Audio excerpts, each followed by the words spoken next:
Welcome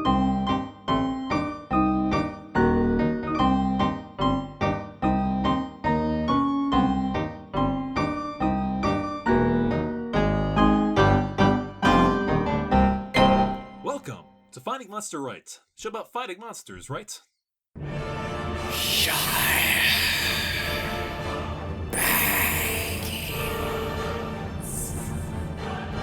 I'm Adam, I'm Allie. and I wanted to make sure I got the intro right this time. I think I had a run of a lot of messed up ones. Well, yeah, and I had a run of a lot of correct ones, so I had to fuck this one up. Well, there you go. Do you want to just do it again? No, I hate that question. Forward momentum. Okay. Like the Nazgûl, the Black Riders of Tolkien mythology. Yeah. So the Nazgûl, the Ring Wraiths. There's many different names for them, and You might know them as the guys that go. they don't go. They go. A little bit like that, like A little bit of that, right? yeah. Yeah. Yeah, Okay, okay. I'll be the Nazgûl. You be the horse. Okay. Easy, chestnuts. Whoa, girl. I think I learned that being an angry horse is just being more horse. Also, You're like- Chestnut making it. Chestnut making a second appearance in a row. Update your wiki accordingly. Update your wiki accordingly. How Finding Monster Right is actually a bad podcast. But anyway, we're here to talk about the Witch-King of Angmar, specifically, the Nazgûl in general. And specifically, we're saying we're too cool for Nazgûl. Who can't kill the Witch-King? Yeah, this inspired by the classic revelation in Return of the King, where the Witch King is up to no good, but gets offed by a woman. How dare she? Yeah. So let's walk through the thing for the people who don't know, like on the most basic level. Yeah. You know, just like generic kind of like information that anyone should know. So the Witch-King of Angmar, his precise identity is unknown, but he was born in the year before the year 2251 of the Second Age. So before the Last Alliance defeated Sauron, but after the defeat of Morgoth. So he The part I tapped out at was when you say Second Age. Yeah. Well, hey, I listened to a bunch of Nerd of the Rings episodes for this, which I also threw in some Girl Next Gondor. My Tolkien tuber base is growing, but Nerd of the Rings, like I give my guy a lot of shit for like going like, and then Ooey and Ooh-ah-ah moved against Ting Tang by moving into Walla Walla Bing Bang, like. Like, I give my guy shit. I was laughing too much to hop in with the Walla Walla Bing Bang. Hey, Witch King, give me the magic words! This is taking a turn already. But, that said, I put him on in the background, I chop my carrots, and I do my research for the Finding Monster Right episode, and we have a good time. Like, that's my dude right there, is Nerd of the Rings. Like, I would hate if he was like, What's up, Nerd of the Rings, fab? It's Chapoy coming at you live from the Shire. Just kidding. I'm in Cleveland, and I'm here to tell you all about like and subscribe. Anyway, the Lord of the Rings man with the black hood, his name is actually Angmar, and he's a bad guy. Well, that's all for this week, fam-fabs. See ya. Check out my merch link below. Don't forget to smash that like button, ringers. Don't forget to unalive that subscribe button. Yeah. How long will it be until the word smash has to be censored? Because you could smash a person, and that's offensive, I think. You can smash a lot of things. I think Smash is falling out of favor. I think Smash is like a 2010s thing. All right, I'm allergic to staying on track this episode, I think, this night. Okay. In general. Well, there's a couple important things that everyone should know about the Nazgûl from the Lord of the Rings fandom. Right. Listen, their origins. They were the men given the 9 rings of power by Sauron. You know that if you start the movie off. Yeah. There's 3 to the elf lords under the sky, 7 to the dwarf lords in their halls of stone, 9 to mortal men doomed to die, and 1 for the Dark Lord on his dark throne. And now Sauron gave these rings to these men because they're the easiest to corrupt. Yes, Sauron, having learned about forging from the Valar Aule, Sauron himself being a Maiar, which is like a lesser sort of angelic sort of being.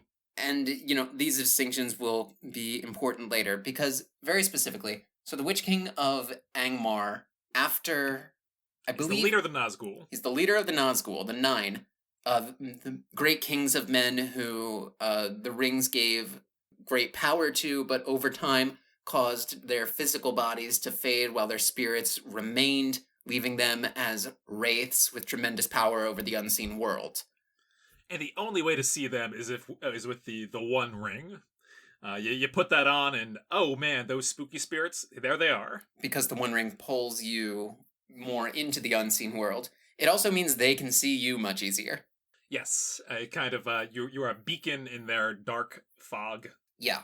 So after Sauron was defeated the first time, I don't want to get this wrong or else they'll get mad at me. I don't know if we have a horde of Tolkienites ready to eviscerate you. Girl, we don't have a horde of anything. That's true. Also, a horde of Tolkienites eviscerating me, that's just a regular Friday night. I'm looking at the one wiki to rule them all, and I'm deeply amused by the little stat block for the Nazgûl. Because it says lifespan, indefinite, distinctions, unseen, height of a man. That's all you need. That's all you need to know, really. So I wonder if that's like a token thing. Like they can't specify. Like, we're not using inches or feet here. Either you are plus or minus a man. It's an Amazing Spider-Man scale. You want to explain for the listeners what the Amazing Spider-Man scale means? I feel like you did that a week ago. Well, not everybody listens to these episodes. We tell the people not to listen to these episodes in order. I guess it's a plus minus 1 scale based off your original viewing of Amazing Spider-Man. I'm sorry I brought it up. Yeah, you should be sorry. I'm not making fun of you with it. I think it's a really awesome scale. Yes, worship me. Good. So, anyway, so after Sauron was defeated at the Last Alliance and Isildur and all that, cast it into the fire, destroy it. No, I choose not to. And then, that all happens. Yeah. So a big mess. Fingers fall. Mm-hmm. The Witch King moves up into Angmar, starts waging war against the kingdom known as, I am reading directly off the wiki, Arnor. Fuck. Okay. Okay. So, Witch King moves to Arnor. No, the Witch King moves to Angmar, which is north of Arnor. After the High King of Arnor dies, his kingdom falls into 3 parts, and Gondor meanwhile is fighting the kin strife against the people who would later become the Corsairs of Umbar, and the 3 kingdoms are the Rudar, the Cardolin, and Arthedain. And you know that Arthedain is the most important one because it starts with the letter A. So, that's how fantasy works. A is big and important.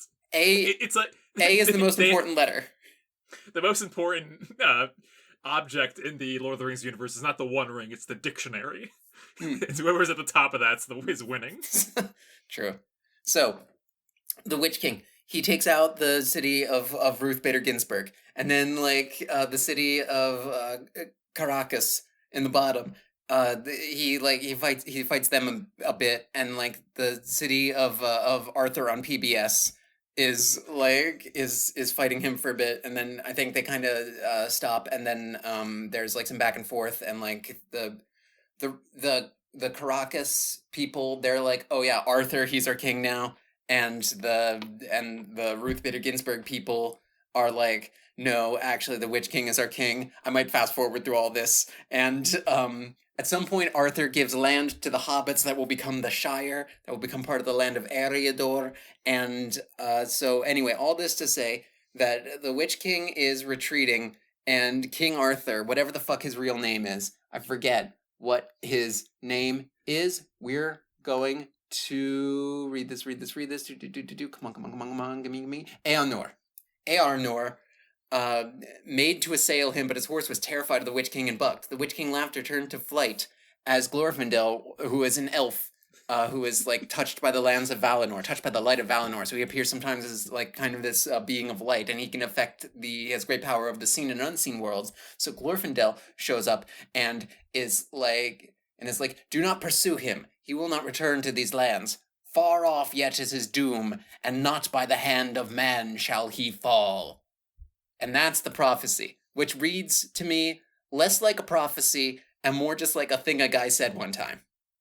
Yeah, the way you shape that story makes it sound like it's just like an offhanded remark. Yeah, it's... So repeat it one more time, very specifically. What does he say? Do not pursue him. He will not return to these lands. Far off yet is his doom, and not by the hand of man shall he fall. It's me, Glorfindel. They're going to give my role to Arwen in the movies, to give her something to do at all. To give any woman anything to do. Yeah, it's it's a very minor role. The purists are going to be upset, but like even like a pretty solid chunk of the fandom is going to be like, well, yeah. Yeah. Most of the Lord of the Rings fans I talk to are reasonable. I think that's just because those are the fans that are willing to talk to human beings. I that makes sense. The ones I do not talk to are the ones that seem to have some issues. Yeah. That seems like a problem. That seems like a you're not seeing the forest for the trees. Yeah. So which is funny because there's actually multiple forests in Lord of the Rings. There's Lothlorien. There's Mirkwood. Which no, hang on. We gotta talk about our main character, the Witch King of Angmar. I didn't even talk about Fangorn yet, but okay. His biography information is amazing. Other names: the Black Captain. Mm-hmm. Well, all right, we're in trouble already. Captain of Despair, Lord of Carrion, Dwimmerlek, King of the Nine Riders, and Morgul Lord. All of them very sexy titles. Age: 4,209 plus. Yeah, it's unclear. You couldn't just say 4,000 plus, Chief. It's unclear. It's unclear when exactly things happened. So, there was like some doodads and whatnots. There was the Battle of Fornost, where like he almost took Arnor and stuff. At a certain... Did he employ his black breath in that, or his sorcery, or his great mace? Probably mostly the great mace, I imagine, but also probably the black breath. We'll get to that. Okay. We gotta move. And why am I acting like the voice of... Okay, so after, I think, Sauron withdrew to his old stronghold of Mordor. So after he fled, stopped being the necromancer of Mirkwood, and they cast him out, and he just kind of ran off to Mordor and started amassing forces. He sent out a text to like the Lords of the Nine, like, "Hey, you up?" And then like and they're just like, "We don't sleep." I don't know what he was doing that whole time. He had fulfilled his mission to destroy the northern Dunedain kingdoms in Eriador, so now he returned to Mordor. Labor to rebuild their masters, gathering orc hordes about themselves. They just kind of like built up. They laid siege to Minas Ithil, and after, as you do, you rename it Minas Morgul, the Tower of Sorcery, and it remained a place of great evil for centuries thereafter. Blah blah blah. So Sauron shows up, and they learn through various means. I believe they capture the creature Gollum as he's wandering around looking for thief Shire Baggins, and they torture that information out of him. Actually, I think Gollum offers it up willingly in the book. I might be wrong about this. They torture him in the movie for entertainment. Well, also to make him seem like he was more redeemable. I guess I see that. Oh, I also just made that fact up entirely, I think. I don't know. It's so hard to remember which was in the movie and which was in the book. Glorfindel's in the books. So, they're aware of Shire, Baggins. They go back to Eriador. They're looking around. The Nazgûl. They're searching. They're looking up and down. They're looking at the green little doorway. They're asking. They go like the people from like the scary, dark, crazy. The people from Act 3 show up in Act 1 town, and and they just like. That's kind of what it is, right? Like. Yeah, that's a great way to put it. Yeah, like you see, it's like if like. You know, some like crazy. If Bowser shows up in like in World 1-1, you're like, what the fuck you doing here? Exactly like that, yeah. Yeah, there's like one Koopa and one Goomba, and fucking Bowser's here already. It's like, fuck, I don't even know. It doesn't make any sense to me. Is there a greater foe in Mario than Bowser? Yeah, well, Wart. But he was only in Dreams, so no, never mind, I take it back. Bowser's taking the kingdom. So, man, ADHD is a... Do we have ADHD, or... I think we together have ADHD, but not separately. Yes, we. You're always dragging me off course. I mean, this is true. I'm trying to... Yeah, this is definitely the case of I'm trying to get to, like, the bio. while you're trying to get, like, through this as fast as possible. Yeah, well, we're doing the bio. Yeah. Yeah, so they're looking around for the ring and stuff. The hobbits, they're getting out from under them and all this. They find the inn that they were in and they stab the pillows. They stab that pillow's so bad. They stab the pillows so bad. It's a real shame. You know what'd be really funny is after they stab the pillow, they have like a pillow fight. That would be funny. That'd be pretty great. I mean, the feathers are flying everywhere. They put cucumbers on their faces and talk about boys or whatever. They do that thing where they go into the closet, they come out in outfits, and then the other ones like shake their head. He goes back in, comes out with another outfit. What I want, you've got, and it might be hard to handle. Like a flame, it burns in Arnor. Ladies and gentlemen, the Black Striders. And yeah, there's all kinds of stuff that happens. They do things. They don't really do... They don't... Do they... If I'm not mistaken, they don't really hassle the hobbits too much outside of that first movie/book. Well, they fly over sometimes, and it's very scary. So yeah. So eventually they chase Frodo, Merry, Pippin, and Sam to... And I believe also Strider, Aragorn, with them by that point. They chased them to the hill at Weathertop, which was the site of a ancient battle where a Palantir was lost long ago. You know how Lord of the Rings does. So yeah, and they're spooky fellas. We should mention that they're spooky fellas. They're dressed in cloaks. They got swords, long black cloaks. They got the creepy little fingers. And if they got stab red you, glowing eyes. Sometimes they have red glowing eyes. Sometimes, yes. Yeah, not in the movies. In the Ralph Bakshi movies, yes. In the books, I think. In the Peter Jackson movies, no. Bless you. Thank you. Bless you with the light of Elbereth. Okay. Stab Frodo on Weathertop. Very sad. Very painful. Needs king foil to heal it. It's a weed. And Aragorn's like, no, it's not. They run. They chase after Frodo, who's dying, even though he has the ring on him. Arwen, in the movies, Glorfindel, in the books, picks up Frodo and rides across the river. And when I like it better in the movies because when Arwen does that, she's pointing a sword at Aragorn when he's collecting some king's foil, and she's like, "What's this? A ranger caught off his guard." And that's my favorite line in anything, and I've always wanted to use it. So, they run over.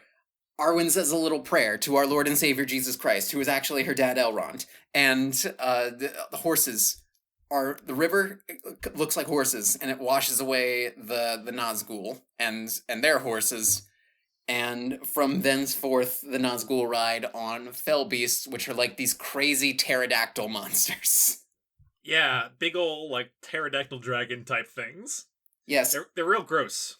as Morgoth created dragons and great fire drakes to fight during the First Age, Sauron, one of Morgoth's chief lieutenants, created... Yeah? Do you think they should have started with those? Is this like an eagle situation, but from the other side? Hmm. Maybe they just started with the big pterodactyls. You're right. Let's start over. Welcome to Finding Monster Right, the show about finding monsters, right? Right. I mean the like them starting their mission here. It's like the Black Riders, and we're taking out like the little like dune buggy when they got a tank that they're just keeping for later. I'm Allie, and I am no man. I should have done that in the original intro. No, you know what? I shouldn't have. You can cut it back in. Nah. If you want. You have the power. He-Man. Oh, that's ironic. I am so fucking... I need to... Are you okay? I think you need like an ice pack or something to slow your roll a little bit. Folks, I needed to turn off my AC to record, and I think it's getting to me. So apparently your AC keeps away the eye of Sauron, that's beating down on you and making you frantic with the energy. Okay, I have a cure for this, Adam. Uh-huh. My plan is I'm going to go through the history of the Witch King from his birth to his death, and that involves the corruption by the Nine Rings, some shit that went down in Angmar and Ardor with a bunch of like northern kingdoms and stuff that ends with the prophecy that Glorfindel gives that comes into play later. The bit where they're chasing the hobbits in Fellowship, and then the battle at Pelennor Fields, wherein at the they stab Frodo. It's very sad. We did that. Yeah, they get away. Yeah, we okay. Just did that. Yeah. So, Jesus Christ, where am I in space and time? So, anyway, yes. Battle of Pelennor Fields. Bad things happen. You know, there's like some boom, boom, boom. The Witch King shoots a black dart. It kills Snowmane, which is Theoden's horse. Snowmane falls on top of Theoden, and then Theoden's mortally wounded. And then, Adam, let me finish. Because we're in the movies I've seen, and there's still names that you're dropping that I don't know. Right. No one cares about what the horse is named. So, we're 55 minutes into this episode already, and we haven't started. So, I'm going crazy. Dunehelm? I don't remember what the name is because it's not a real person anyway. But Éowyn stands between the Witch King of Angmar astride his fell beast, which is a big monster that Tolkien said looked kind of like a pterodactyl, but they make them look kind of like dragons a bit in the movies and junk. Because, you know, that makes sense. And it's like you can't eat Theoden. She says something cool, I think. It's not quite if you want him, come and claim him. But it's something like that. And then the Witch King is like, it is not wise to come between a Nazgûl and his prey. And then like Éowyn says some stuff, and then the Witch King's like, fool, no man can kill me. Then she pulls off her helmet and she's like, I am no man. Stabs him in the face. Meanwhile, Pippin, the Hobbit, or is it Merry? I always mix them up.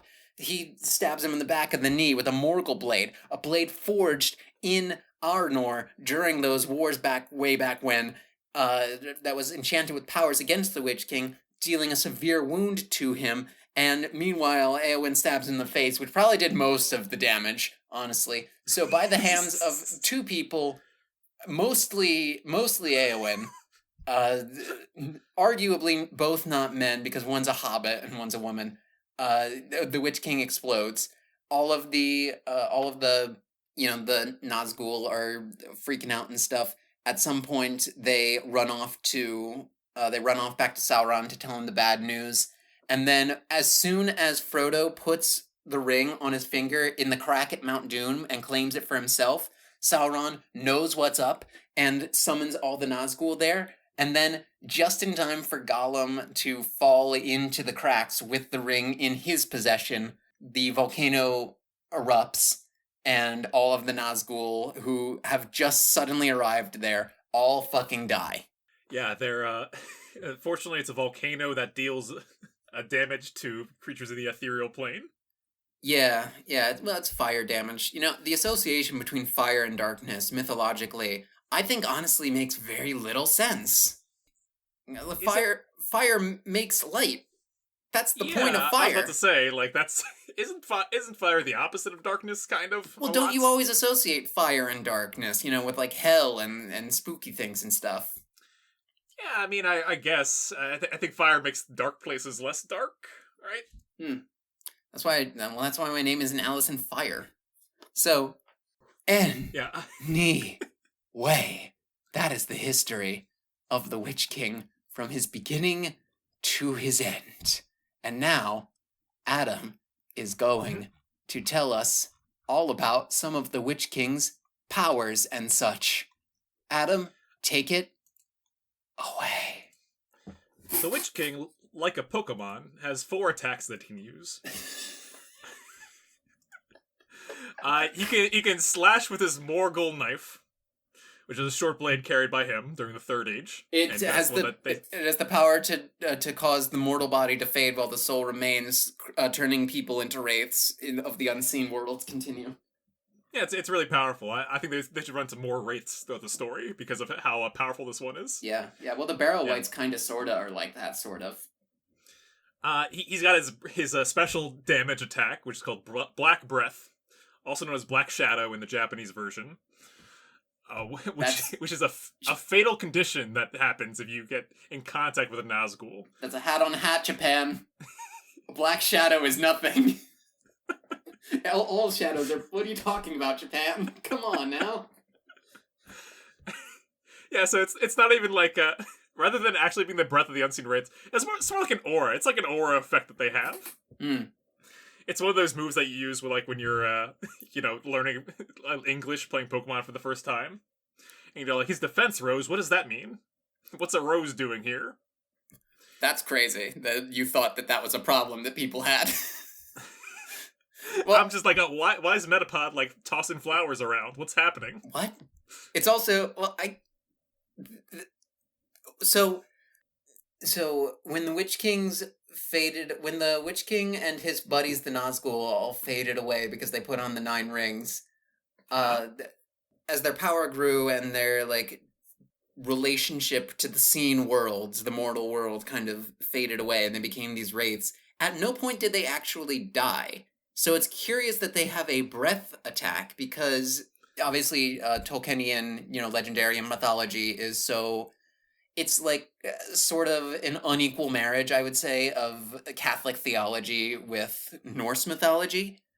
Where like you have the Valar, which are like kind of archangels, but also sort of like I'm switching hats too much, but also sort of like Aesir in Norse mythology, where they are all like different gods and stuff with different roles and things, and they're very distinct. Whereas the archangels aren't really like that. But the fact that like in most of like biblical Judeo-Christian mythology, breath is synonymous with life. God breathes life into Adam. Jesus breathed on the apostles during Pentecost to give the Holy Spirit unto them. Frequently, drawing first breath is when life starts, and that's why Catholics should be pro-choice. Continue. So yeah, it's weird that they're wheeling that kind of stuff. He also has, it just says sorcery. Yeah. Like, there's no hyperlink or nothing. I don't know exactly what goes into it, but sorcery? It is 4,000 years old. You pick up some sorcery at some point. Oh, sure. I don't think it's like what... It's like when you look at what's the Eternals, the Marvel movie based off the comic, and it's like, oh man, these two, they're like, will they, won't they? And it's like, dude, they're immortals. They've been around forever. Every one of these guys should have hooked up at some point. Yeah. Have all the Nazgûl hooked up? I think they should have. Okay. And I don't think it took 4,209 years. I think it took 4,200 years. I think it took just 9 years ago when they were ghosts. Not when they were like at the height of their power and they were like, this is great, we're so cool. No, I'm saying that in the first 9 years it happened. Oh, I see. Yeah. Yeah. for some reason. The lastly, if you need, everyone needs a melee weapon, so every cleric runs out of spell slots, so he's got a great mace that he goes for. Mm-hmm. Which in the movies, he's got that chain sort of mace. Mm-hmm. In the books, it's a mace. In the movies, in the Peter Jackson movies, it's a Morning Star. Yeah, it's funny. I think all have been called maces at some point in time. It just depends on which region that you go to in our world, not the important world right now. So I love that he's described here physically very similar to how I would describe a D&D character. Let's see. Hair gleaming, eyes fiery red, height tallest of the Nazgûl. Again, there's nothing specific. It's just plus whatever all the other guys are. Culture, possibly Númenorian, formerly. He may have been a king of Númenor. We don't have to worry about that. Ringwraith, later. I don't think that's a culture. That's a costume. Ringwraith is a costume, not a culture. Yeah. And always a phenomenal look these guys have. He's got like we said, the cloak before. The Witch King is notable for his big ol' helmet and big spikes coming out of it. Mm-hmm. He's got that flaming sword, very cool looking. Interestingly, voiced by Andy Serkis in The Fellowship of the Ring. Oh. But by John Stevenson in The Return of the King. Mm-hmm. Who else did Andy Serkis play in Lord of the Rings besides just Gollum? I think he's played Smeagol as well. That's wrong. We're going for the easy joke. Yeah. Well, the easy joke would be, here's something it can't possibly work. Some kind of bit that involves both my Gollum impression, which is very good, and your Dr. Doofenshmirtz impression, which is spot on. We'll have to go to the drawing board for that one. Interestingly, it says, under physical description, race, man, parentheses, wraith. So, the Witch King, not by the hand of man shall he fall. And this is, of course, inspired by Tolkien's frustrations with Macbeth. Yes, so, classically heard the tale of Macbeth and was really fucking stoked to see some trees marching on what was it, Dunsterdane Hill? Dunsterdane, like, yeah. Oh man, you go see some fucking trees. Because he's hearing this tale, and he's like, look, I'm a fantasy guy. I need a little more magic here. And here's trees are coming, and he's like, hell yeah, let's bring it on. And it's just a tactic. It's just a tactic. The guys strap branches to like their weapons, and he's like, "Oh man, that's not a real tree. I want to see some trees march." And hence the ends. And he also heard the Macduff's big declaration at the end. So there's a prophecy in the story of Macbeth about how no mortal man shall kill Macbeth. No man of woman born. No man of woman born, specifically. And Macduff shows up in the third act, the last scene. Who brought? What's gonna happen? And he spills the beans that he is not of woman born.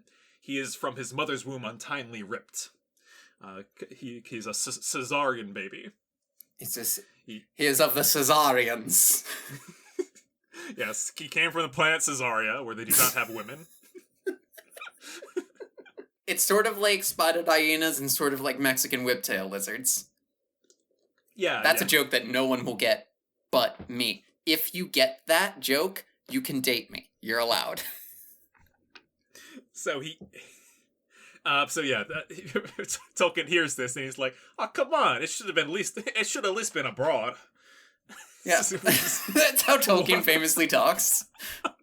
Yeah, come on, Toots, get out here and kill the Witch King. Hey, I'm right in a hole in the ground. What do you know? There's some kind of habit or some shit.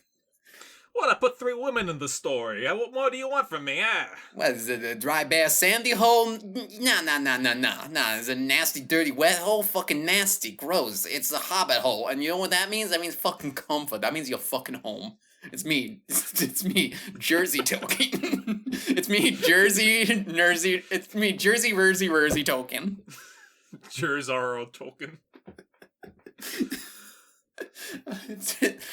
Jersey Versey. Yeah. Versey is very, very Swedish chef. Jersey Versey. But okay, so that's how it shook out for him. That was his big twist. Is that like I'm gonna take this and bam, it's a lady. Forgot to give her other stuff to do, but the franchise never recovered. But there, as we posit in the title of this episode, who can't kill the Witch King? Because it seems to be a very, very specific situation that can be undone by even its own story by like a hobbits and other races. Yeah, the point of this premise is like the Witch King is going around like he just got a new hat. He's running around going like, I can never be killed. No man can kill me. And that means that everything's fine. And it's like, dude, you live in a world with elves and hobbits and orcs and dwarves and ghosts and gods and like women. The most powerful magical creature of all. Mm-hmm. There are a lot of manufactured races too. Robots and such. I'm thinking, we're talking about a fantasy world, right? Yeah. So we got constructs all up in this. Not everyone's coming from the same old. Same old. Yeah. Birds and the bees ain't applied across the board. Are there D&D constructs in Middle-earth? Yeah. How do the orcs come from? There's many different theories. So, they could be corrupted elves, or they could be just kind of like born from like gross mud pits. There's many different, it's complicated. There's never one single answer that's given. It's important to remember that evil cannot create in Tolkien's world. It can only corrupt. Got it. So some kind of corrupted roots there. Yeah, so are the orcs... Tolkien does speculate that there are female orcs and that they must like be a race that reproduces. It's also intensely problematic, I would say. So can an orc kill the Witch King? Okay, one of the orcs that comes like in the movies, there's like sometimes there's some orcs that come out of like a bag in some mud, and Christopher Lee's like, whom do you serve? And he's like, Saruman. So, can that guy kill the Witch King? Yeah, I think it's possible. It's also about the other part of this is that not by the hand of man shall he fall. Oh, so like if you, for example, put on those shoes from spy movies where like you like click on the heel and a little knife comes out of the toe. Yeah, would I be able to kill him with a little, like, Joker stabby boot? Well, for starters, he would... yeah, right. He would parry that knife away like Viggo Mortensen, and he would just grab your leg and chop it off. Yeah, okay, someone more dexterous than me with razor blade ice skates, would they be able to take out the Witch King? Slap him on Legolas. He's flipping around and stuff, right? Yeah, I think he would be able to pull it off. Yeah, just like grinding on a rail on ice skates, which you probably can't do, and then just like jumping off, like slicing up the Witch King's face, and then just like skating away perfectly over rocks. Yeah. It's also like can you indirect kill the Witch King? If there's a big old war elephant next to him, and I fell the war elephant and it falls on him, does that count? Not even that. What if, like, those elephants are big, they're just stepping around, people aren't being careful. What if they just accidentally step on him and crush him and his little dragon? Yeah, I don't know if an elephant's foot counts as the hand of man. Like, I think that you're pretty in the clear several times over. Yeah. What if it's a girl elephant? I think... We'll have to get into those Oliphants later. That's on the list. Yeah, they are. So here's the thing. You can't kill the Witch King because you're a man. I can't kill the Witch King because I'm incompetent. I see. This is my point. I think I may kill the Witch King. I am permitted to. However, I cannot. Yeah, that's one of those, like, teacher, can I go to the bathroom? Yeah. You exactly. can go to the bathroom. May I kill the Witch King? But like, unlike Eowyn, I don't know how to sword. I kind of know how to sword a little bit. Do I know at all? No. I wasn't raised in a culture that values swords. I was raised in a culture that values guns more than its own children. Okay, so not by the hand of man. What if it's like the body of a man? What if it's like a bunch of men all together in like a horde, Oh, and they like and they like pile on top of the Witch King, and can the Witch King be crushed by weights? just trample him, just crowd kill him. Literally. Yeah, crowd kill, basically. Are you ready to run? Yeah. Here's an idea.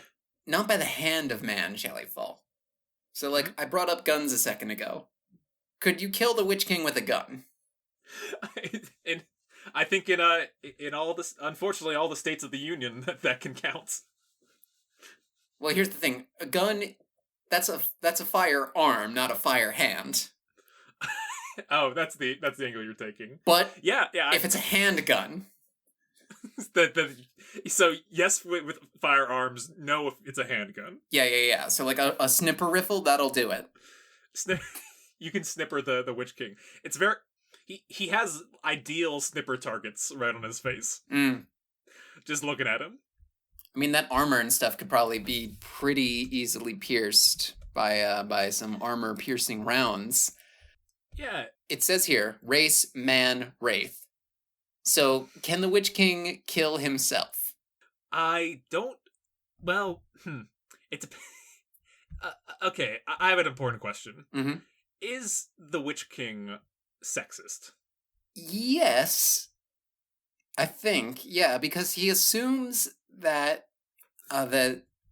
because the person on the field fighting him is wearing armor and fighting, that she's a man. But that is also her intention, like she's intentionally disguising herself. And also, as a matter of fact, I believe she is more likely than not the only woman pulling a Fa Mulan on the field.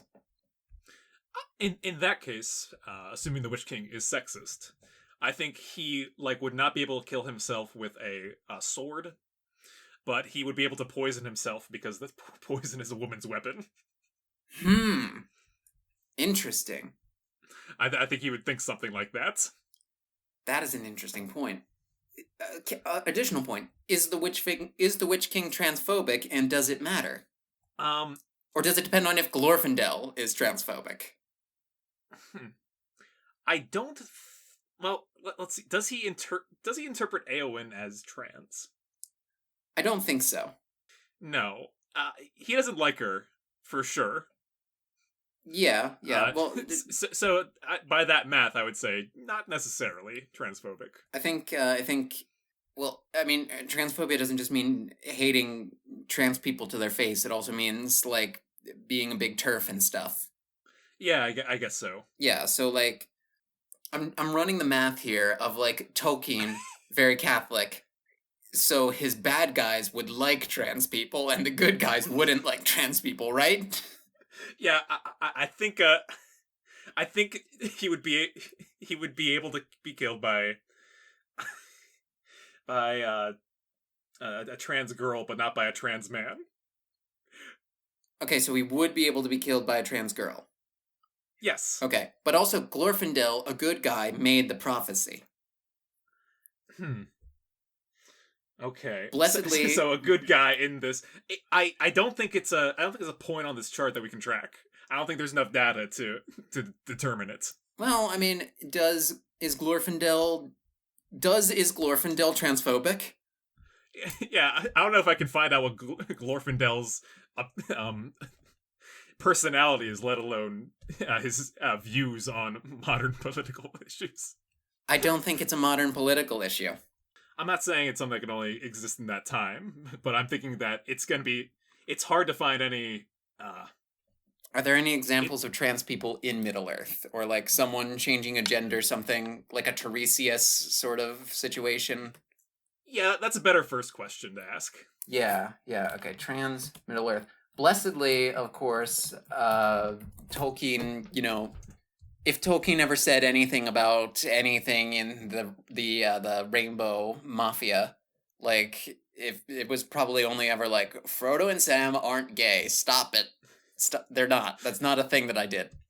Yeah, right. So, and I don't think it gets any deeper than that. To your point, not the Frodo Sam stuff. I'm saying the like, I feel like he doesn't have any points that go broader than that.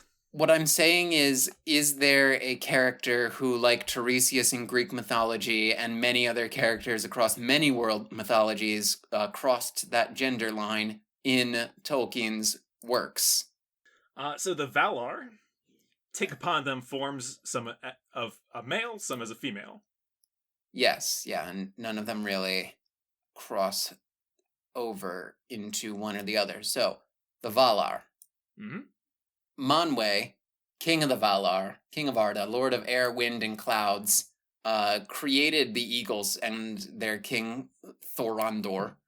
So, Manwë, name starts with man. Does that count? Is that man? Created man. Wait, hang on. Back up a second here. He created men?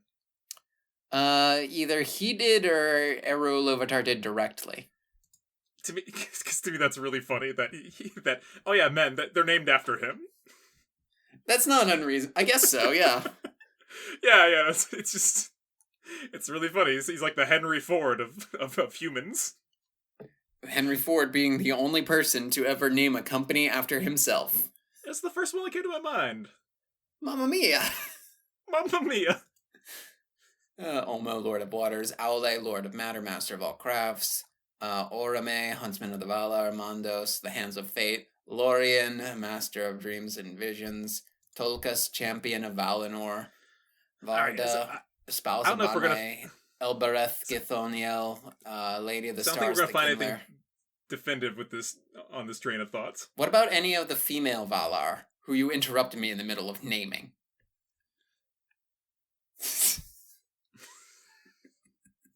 It's Women's History Month.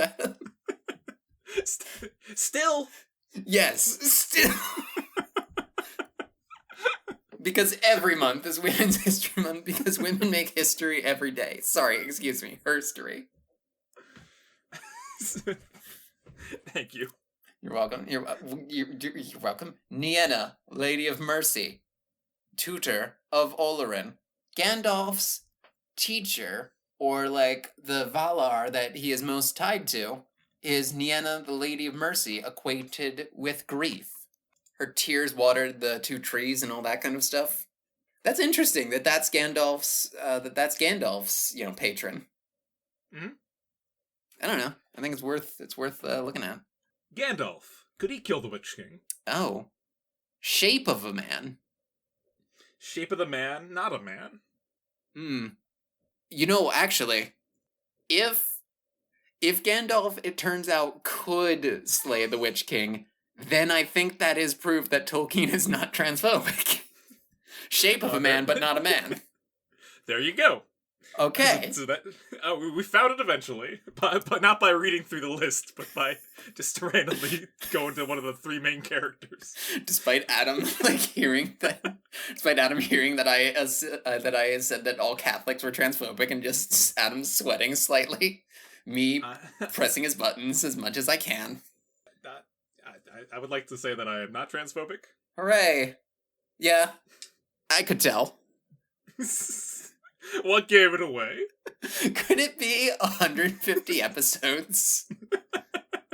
You said that when I came out to you, this is going way back, when I came out to you, you said that you knew ever since Thor the Dark World, and, that movie came out before I knew. That's how not transphobic you are.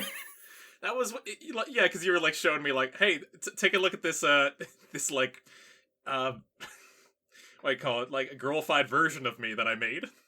What? In Thor the Dark World? Huh? Afterwards, we were, hanging out at, your parents' house. And, by the campfire, you were showing me, hey, look at this, app that I had that makes a girl me. Ah, yes. Like a face app, doodad. Yeah, and your stance on it gave me pause. I see. Okay, yeah. And nothing you did ever since then, gave me less pause. Gave me play.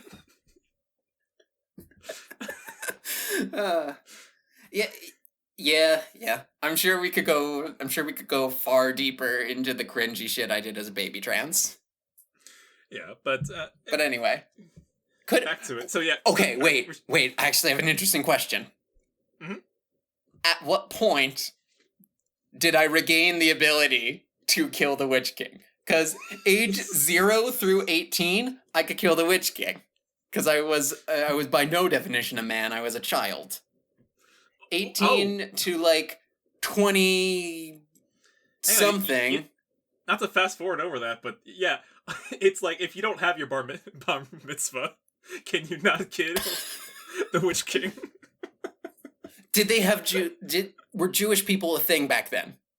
Like, timeline-wise, does this check out? Because, like, this was pre-Jesus, and, like, supposedly Middle-earth is kind of sort of the same as our Earth, so there is sort of a timeline. Let's see. Is this, like, before or after the Babylonian exile as Lord of the Rings? Oh. No. I don't like what I found when I saw Jewish people in Middle-earth. Oh, yeah. Yeah, no. Yep. Too anti-Semitic to get into, but yeah, I don't know. I think if you're not declared a man by your faith, then you can kill the Witch King. Right, in terms of like confirmation or like a bar mitzvah or a bat mitzvah. Well, just a bar mitzvah in that case. Mm-hmm. Yeah, you've not ascended into being able to kill the Witch King. Okay, so once you have your bar mitzvah, you can't kill the Witch King anymore. But then if later you transition... then...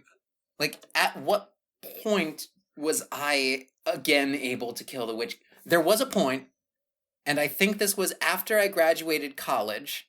Like, here's some points along that line.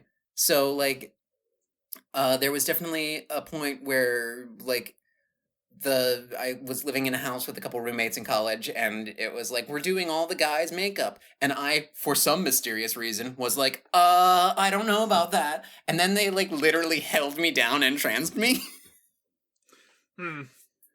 Well, like, they were, I mean, basically, not actually. But, like, they were like, just come on and do it. Like, they peer pressured me into doing it. And I was like, oh, shit, something's going on.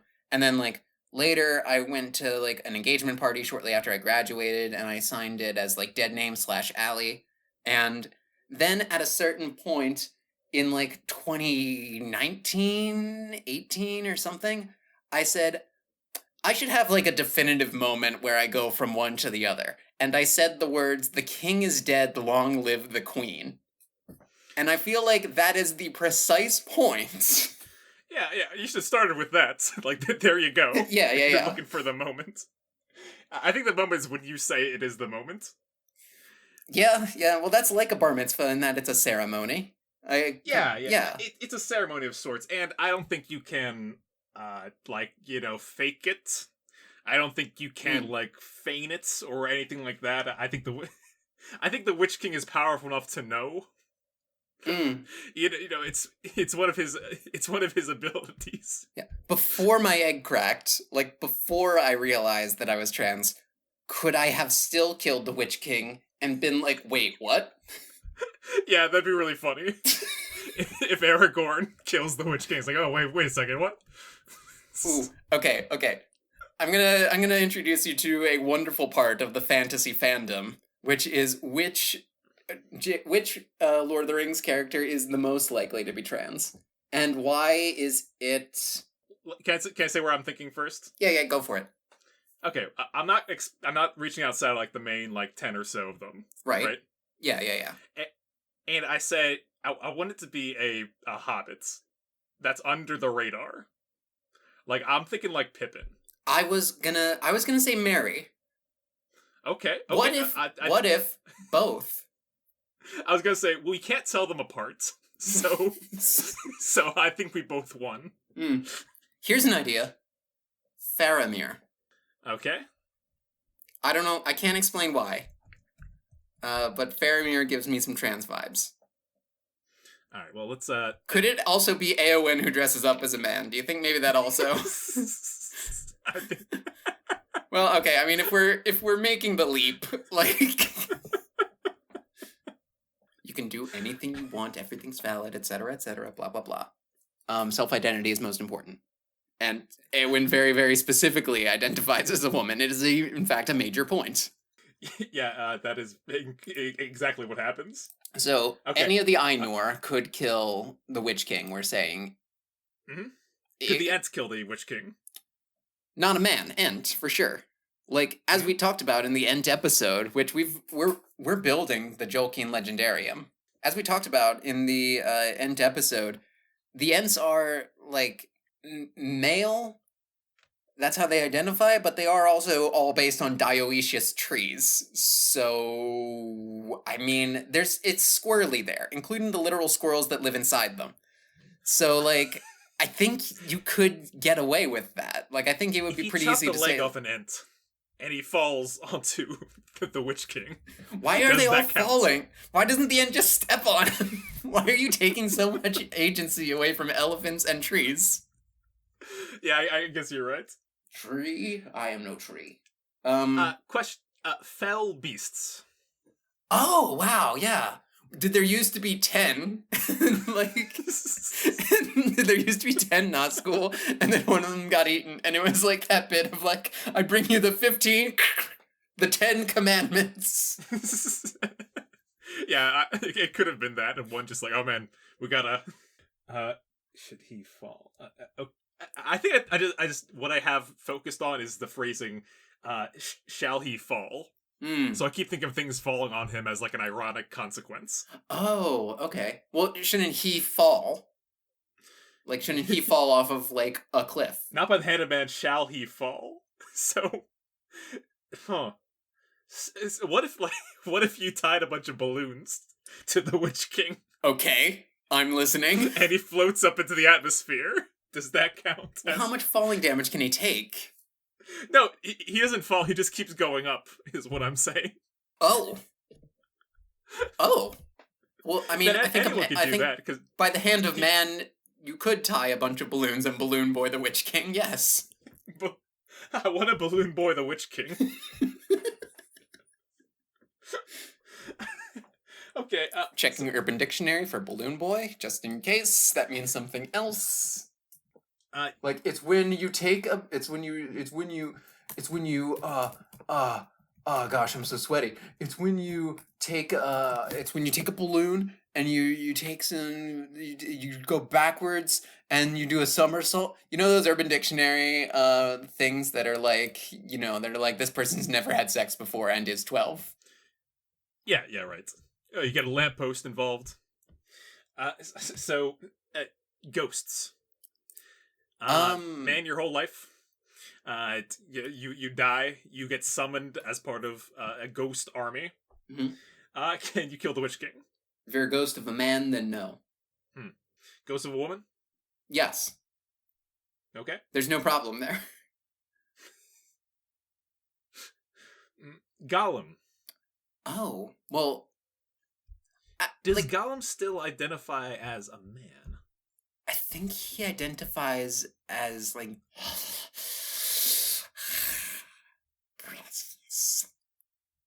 No, Gollum does not have an answer. Like, the Gollum that lives in my brain does not have a good answer for this question. I don't know. Well, here's the thing. Pippin. And it is Pippin, because Meriadoc is talking with Denethor as he eats those weird tomatoes. The only scene from Lord of the Rings that I can remember. So Pippin, which is a wild thing to say after this episode. Yeah. So Pippin stabs the Witch King in the knees and deals a terrible blow to him using a Morgul blade or something. Using a blade that is enchanted against the Nazgûl specifically. So it's unclear if Pippin himself could have done what Éowyn did and stabbed him in the face. Like, he is a lowercase m man in that he is a male of age, a male sentient of age, but he is not a human. He is not man with a capital M, as in the race of man. But also, Éowyn is a human. Capital M, race of man. So I think the gender is more important, but also it's not, because Pippin can sort of do that. In fact, he makes the Witch King literally fall onto one knee. Yeah, But does he do that before or after Éowyn? Before. It's Before. like, I think it's quick. In the movies, it seems like it's very quick, but it's like stab in the knee, fall down, stab through the face, and like the helmet starts vibrating, and the Witch King goes like, ah! And then he explodes in a little like Man of Steel sonic boom. He gets the assist. He gets the assist, but not the kill. Mm-hmm. But like, it doesn't say not by the hand of man shall he ever be stabbed. Yeah. He literally gets fell by Pippin. So hang on. Did we? Did Pippin in the movie have like that kind of moment? Oh my god! Did Pippin like realize something about Pippin that day? Nice catch. Thank you. Wow, yeah, jeez, I didn't even think about that. I was thinking like, okay, either it's like not by the hand of man, capital M, but that's not how it's written. It's not by the hand of lowercase m man shall he fall. Yeah. At least that's how it says on the wiki. I don't know if it says, it says that on the wiki, so I think, so it is a gender identity man, so technically, like, Bilbo couldn't do it. Bilbo could not do it, no. Although Bilbo is also trans. Every character in Lord of the Rings is trans. Galadriel is trans for sure. You gotta admit that. Let's see. Yeah, Frodo's gay, but like Lady Gay with Samwise, and they're both women. Brave.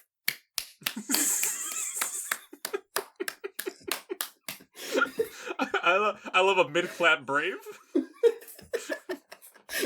Adam Lemma, truest of allies. Okay. The Last Alliance? I don't think so, because Adam's not there yet.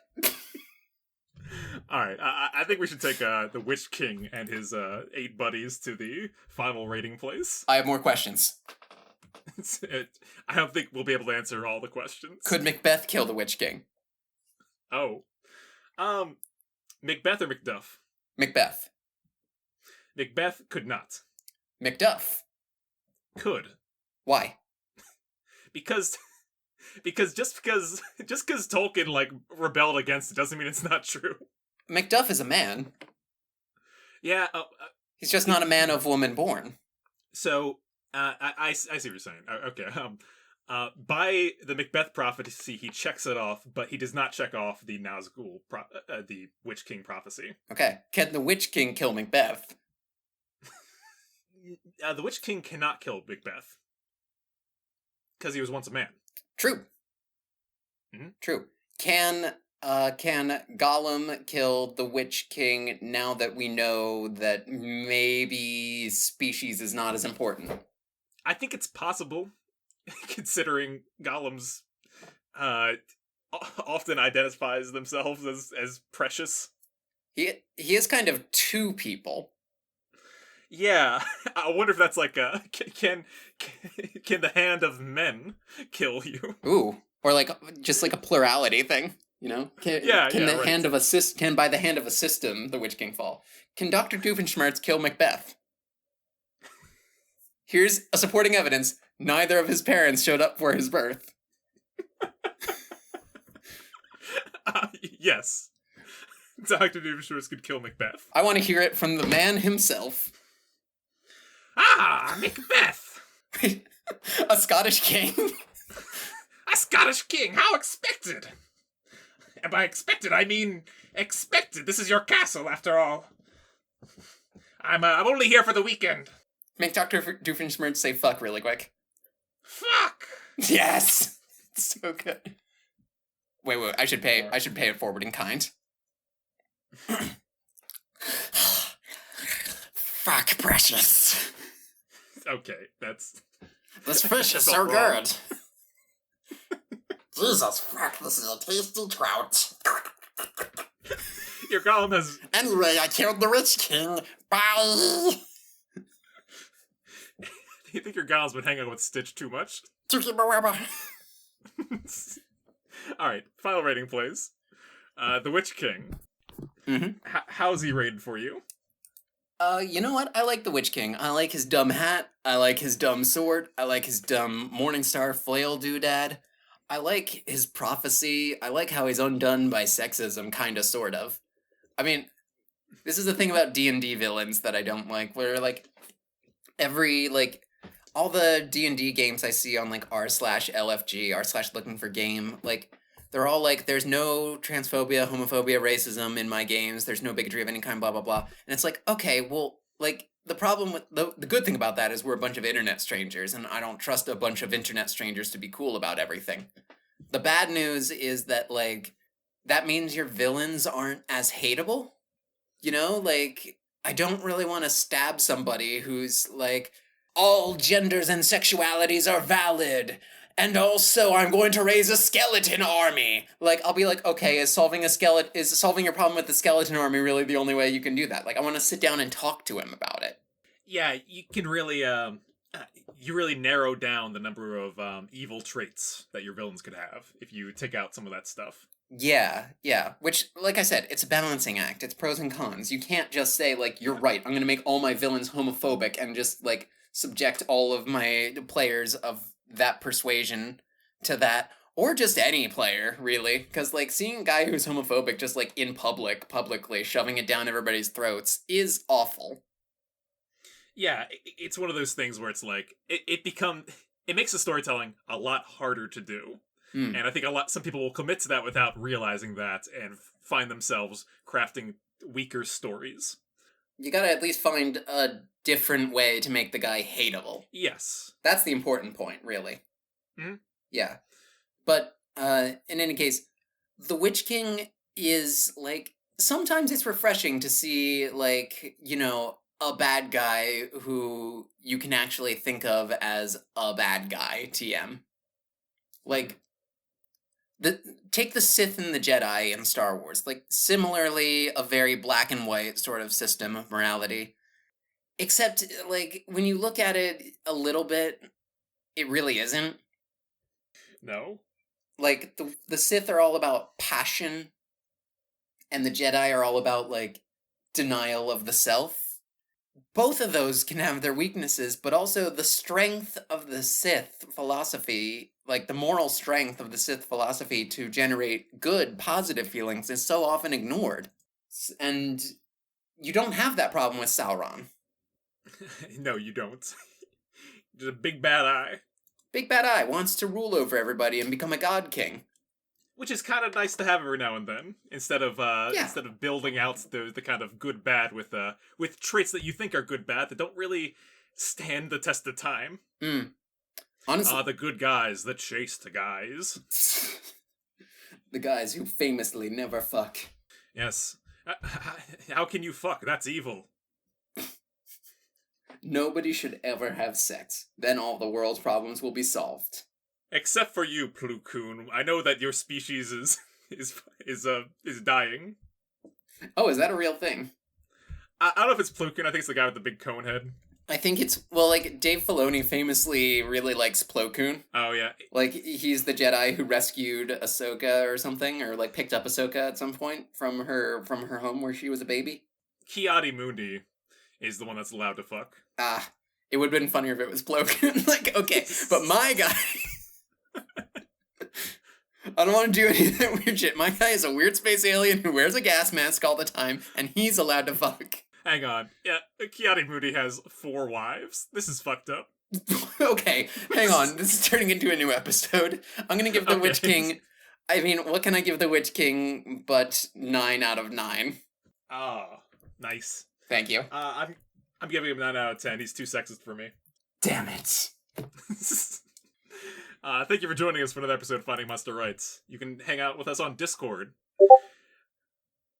Mm-hmm. I left space where you put the little sound effect in. Yeah. Sometimes I put it right under when you say Discord, like Discord. Doop. Mm-hmm. Could Sauron kill the Witch King? Yes. Yes. I think he just has to think about it hard enough. And he just like, well, guess I'll die. Pops like a balloon. Or floats up like a balloon boy. We found him in the attic afterwards. Sauron as the Balloon Boy Dad. What a reference that you could only get shortly after 2009 and at no other point in time. 2009, where I am from. Share the podcast with a friend or someone that you've been hunting in the night and you want to stab them in the pillows. Share the podcast with an enemy if you want to spice things up a little. And join us next time. Join us next time where we talk all about why secretly the moon is bad. That was a shock to the Nazgûl. Defeat the Nazgûl, defeat the Nazgûl. Sarani don't like it.